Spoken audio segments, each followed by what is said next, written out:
Ai tasir aksaron nasi ibadatan. Jadi maksudnya ungkapan beliau niki napa?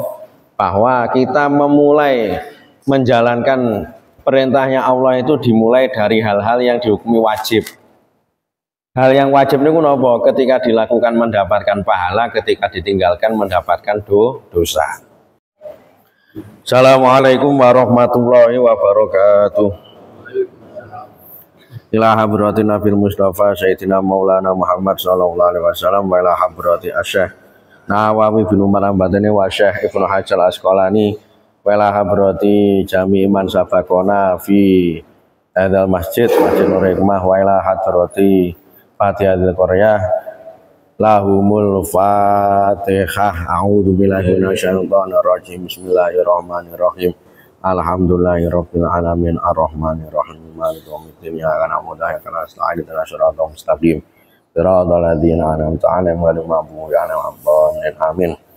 Bismillahirrahmanirrahim. Allahumma zidna ilman wa fahman ya kasifal muskilat ikshif annal hujub an wujuhadil ma'ani hatta natali ala khafiyati hadil muskilat wahfatna minal khata' wa dhalam fa anta muwaffiqu kulli amrin wa anta 'allamul ghuyub innal ladzina yashtaruna bi ayatillahi tsamanan qalila ulaika la khalaqa lahum fil akhirah rabbi shrah li sadri wa yassir amri wahlul 'uqdatam min lisani yafqahu qawli rabbi shrah li sadri wa yassir amri wahlul 'uqdatam min lisani yafqahu qawli rabbi shrah li sadri wa yassir amri wahlul 'uqdatam min lisani yafqahu qawli. Qala al-mu'allifu rahimahullah ta'ala wa nafa'ana fi wa bi barakati ulumi amin ya rabbal alamin. Wal maqalatu syabiatu wal isruna an Abdullah bin Mas'ud radhiyallahu anhu. Jadi makalah yang ke-27 diriwayatkan dari sahabat Abdullah bin Mas'ud.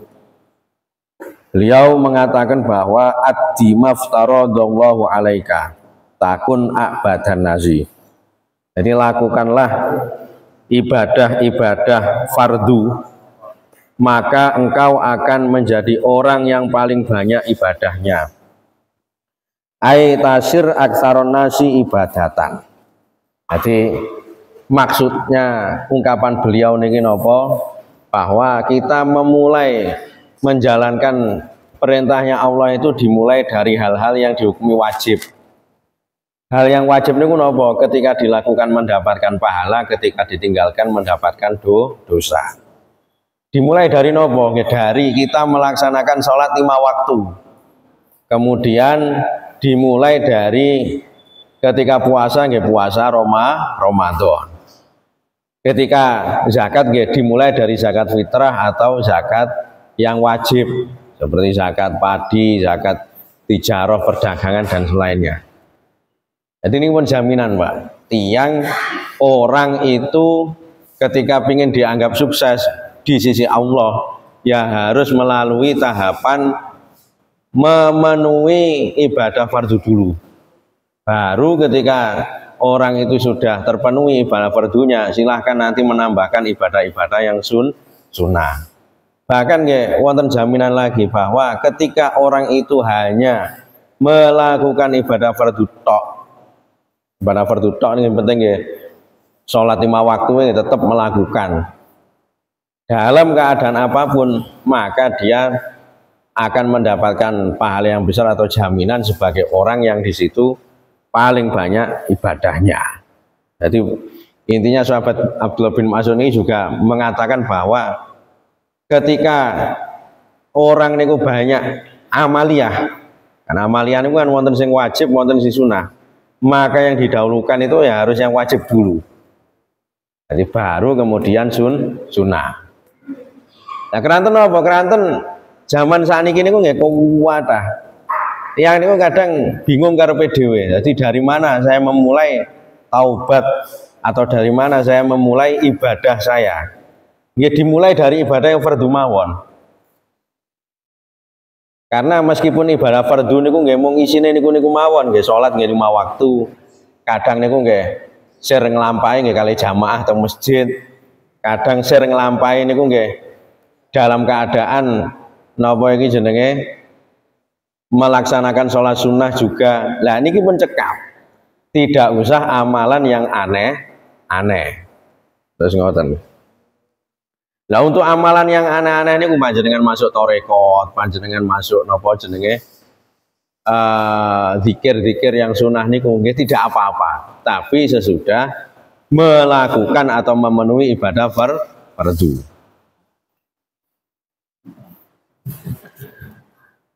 Wajtani maharimullah takun azhadan nasi. Jadi jauhilah hal-hal yang diharamkan oleh Allah, maka engkau akan menjadi orang yang paling zuhud. Jadi untuk menjadi orang zuhud di sisi Allah niku juga tidak melalui amalia yang aneh-aneh. Yang penting menjauhi perkara-perkara yang diharamkan oleh Allah. Jadi kita tidak perlu menjauhi perkara-perkara yang sifatnya sebenarnya masih diperbolehkan. Karena apa? Karena tingkatan bagi orang awam pertama kali untuk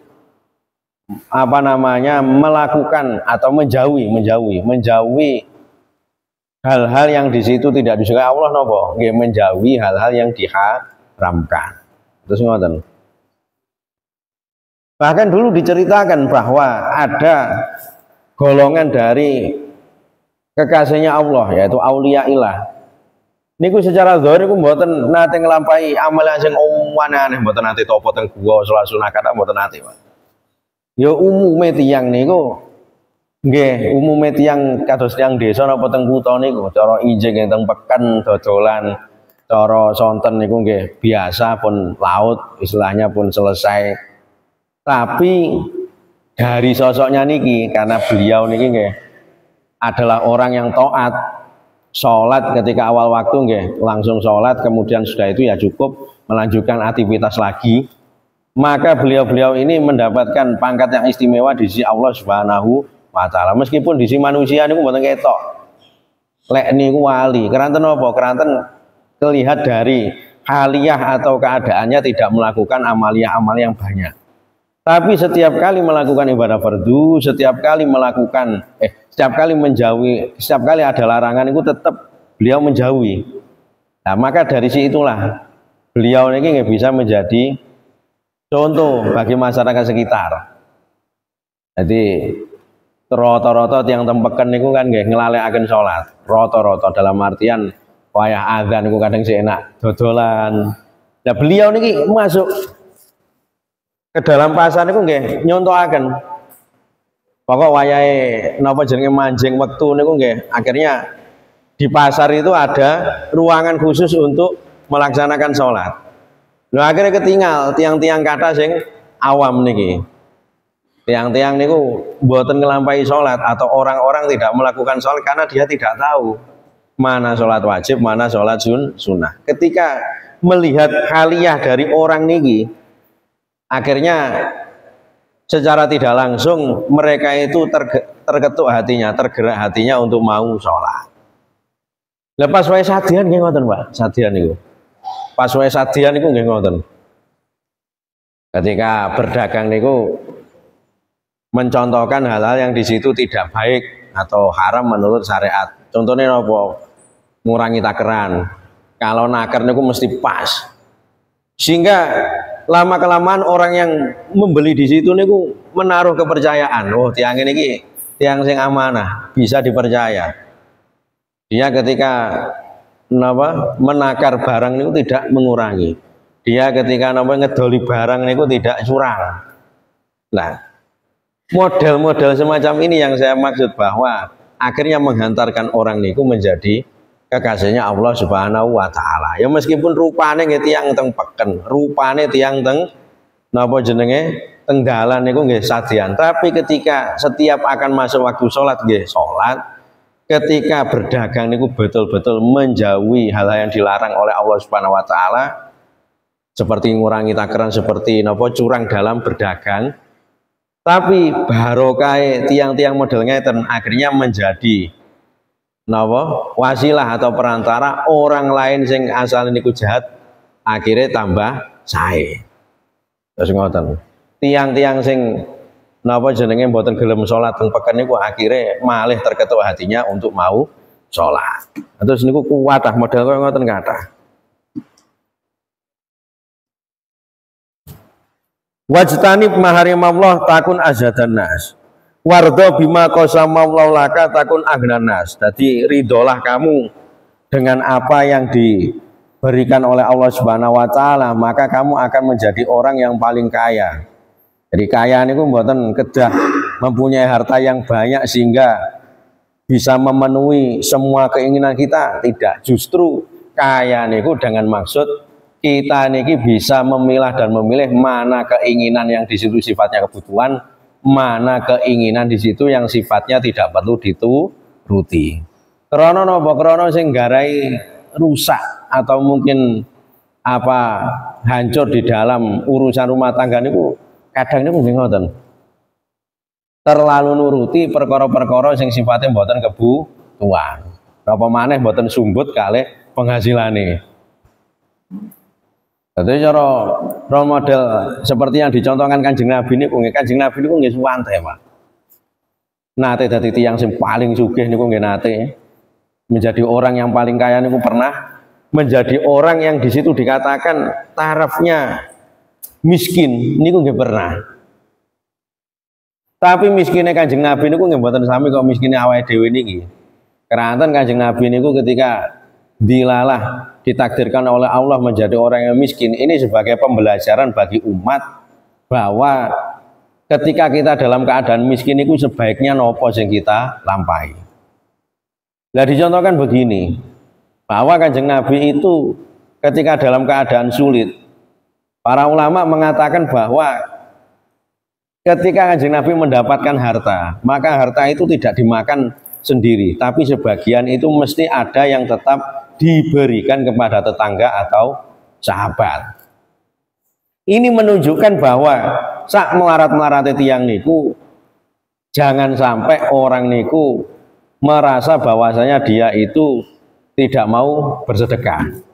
Ya tetap harus mengupayakan apa yang dia punya, entah berupa tenaga, entah berupa harta, entah berupa napa iki jenenge gunem atau omongan. Bahkan Kanjeng Nabi pernah mengatakan bahwasanya tasaddaq walau bitamroh.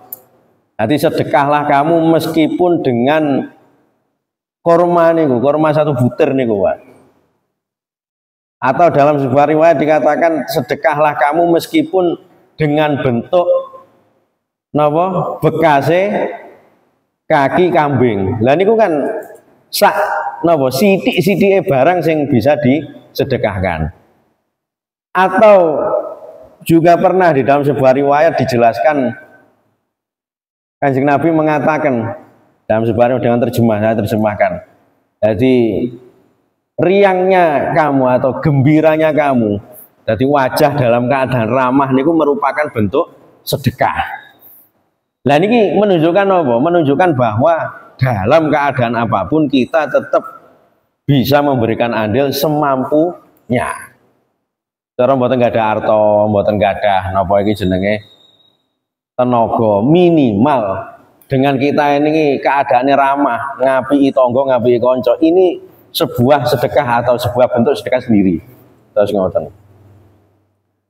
Sampai juga dikatakan seperti yang dulu pernah kula singgung niku, ada orang melarat niku sowan kali Kanjeng Nabi sambat. Jadi apa lu dusur, jadi penak wong-wong sugih niku lek duwe karep sedekah niku wis nyahnyo sak karepe dhewe. Karena mereka menganggap atau si penanya niku menanggap yang sedekah niku harus menggunakan harta, tidak bisa dengan yang lain. Kemudian jawab Kanjeng Nabi niku napa?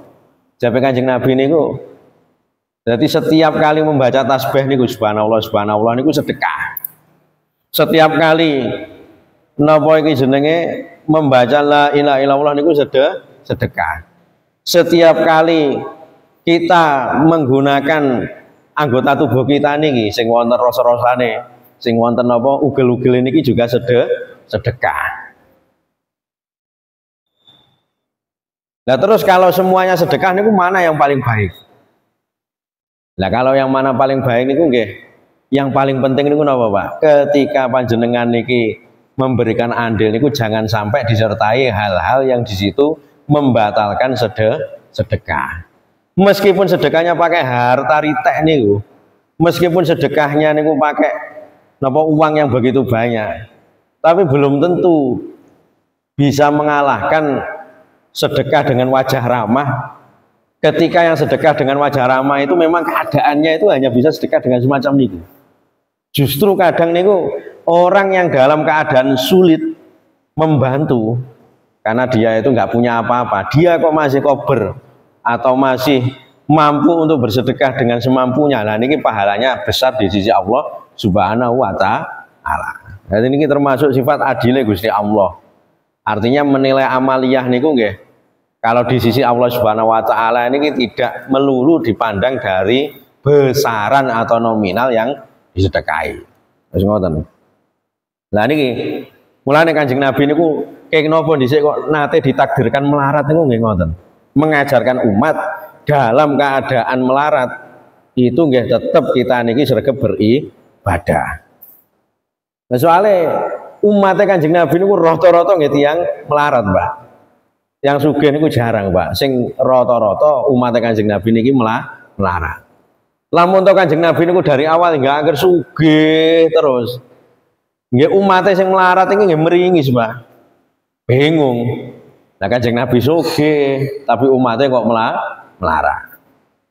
Nah, akhirnya supaya nanti bisa dibuat untuk taklim, pengajaran bagi umatnya ketika menghadapi cobaan, tadi bisarok wadorok, jadi ibaratnya niku cobaan ketika dalam keadaan kesulitan, kekurangan harta niku, ya akhirnya kita ada pengajaran dari Kanjeng Nabi.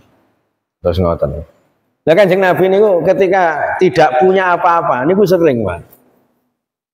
Ketika pagi niku tanya kepada istrinya yaitu Sayyidah Aisyah, "Wahai Sayyidah Aisyah, pagi ini kira-kira ada yang dimakan atau tidak?" Jadi jawabannya tanglet wonten sing damel sarapan apa mboten.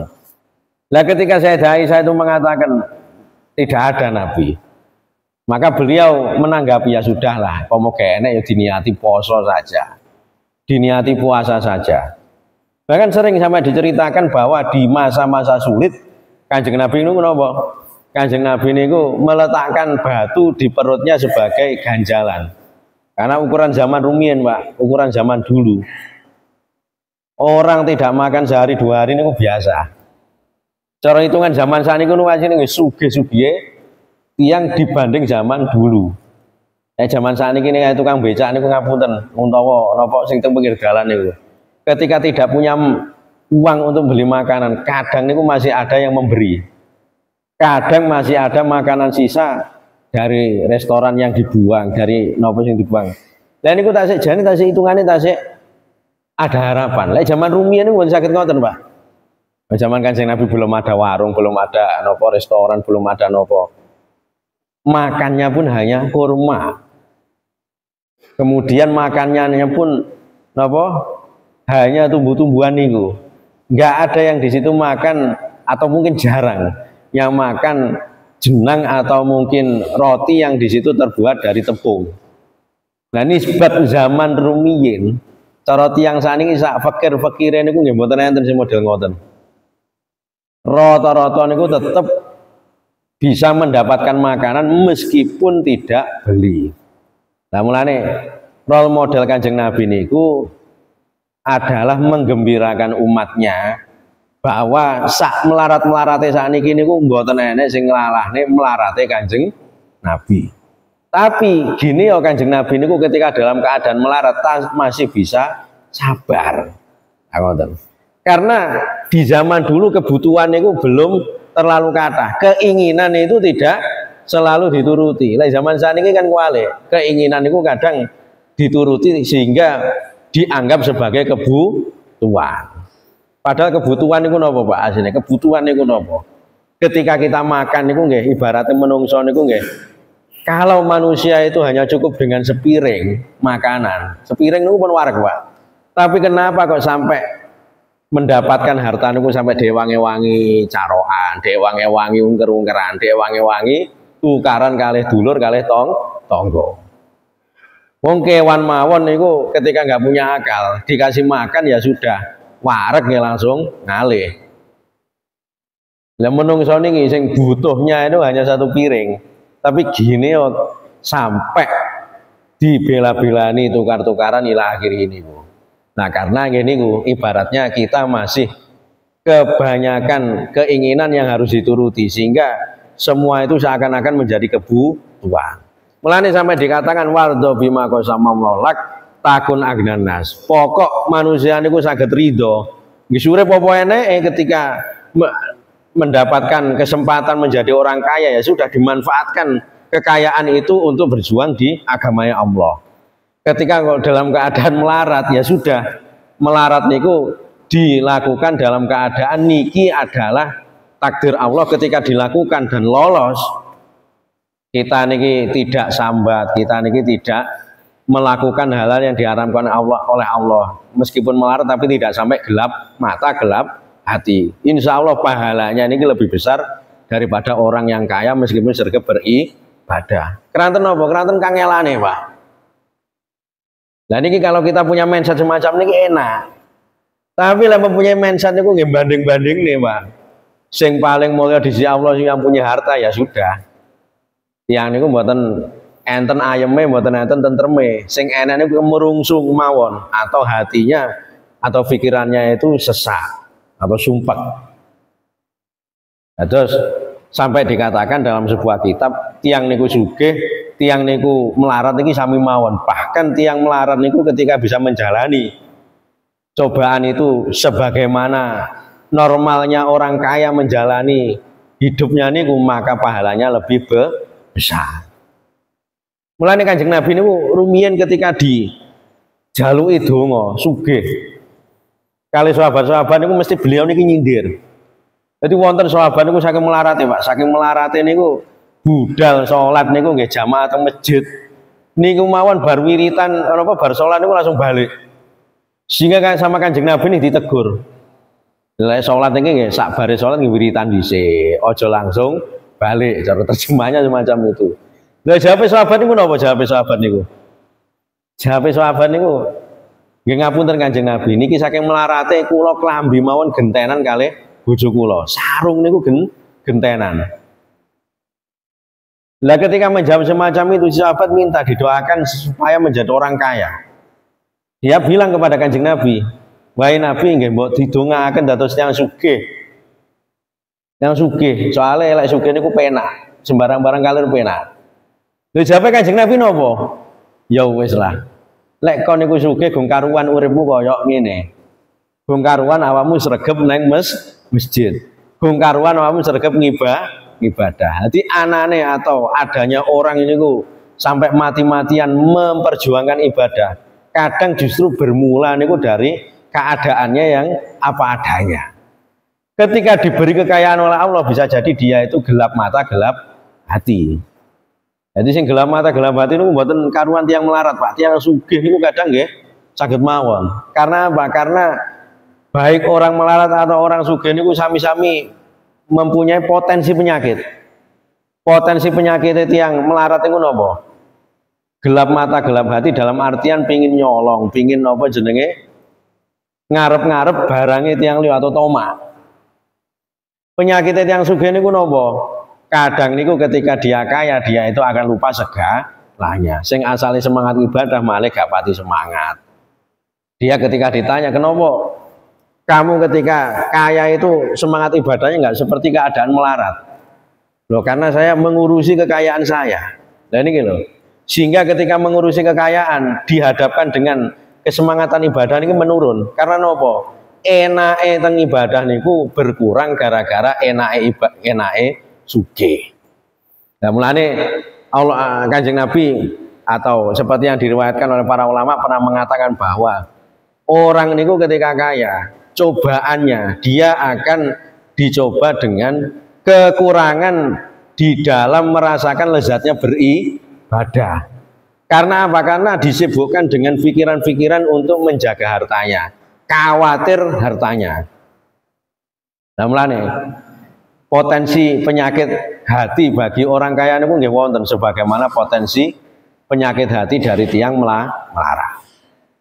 Mulane akhirnya disimpulkan ulama dahulu di dalam ketika ditanya, jadi halil afdol al-ghani asyakir atau amil fakir asobir niku macam-macam. Ada yang mengatakan, nggih sing apik niku nggih sing sugih sing syukur, soalnya penak. Tapi lek wong melarat nglakoni ibadah kadang sing gremeng. Ibadah pirang-pirang tahun panggah melarat mawon. Wis bolak-balik sujud, bolak-balik sholat kok panggah, ayo Gusti Allah niki koyo gak gape. Nah, kadang yang ditakutkan semacam itu. Oleh karena saya bahasa sendiri mengatakan yang paling utama niku nggih dhewe niki sugih tapi bersyukur. Tapi benten kali penalar sebagian ulama seperti Imam Ghazali mengatakan bahwa yang paling utama niku nggih melarat tapi sabar. Melarat tapi sabar. Karena apa? Karena melarat sabar niku kok sik gelem sabar, sik gelem ibadah. Niki pahalanya mesti lebih besar daripada tiang niku sogeh tapi bersyukur. Ditambah lagi Kanjeng Nabi niku pernah mengatakan dalam doanya, jadi Allahumma ahyini miskinan wa amiti miskinan wasurna fi zumratil masakin. Wahai Allah, hidupkanlah aku dalam keadaan miskin, matikanlah aku dalam keadaan miskin, dan kumpulkanlah aku dengan orang-orang miskin. Nah, maksud dari doa ini napa?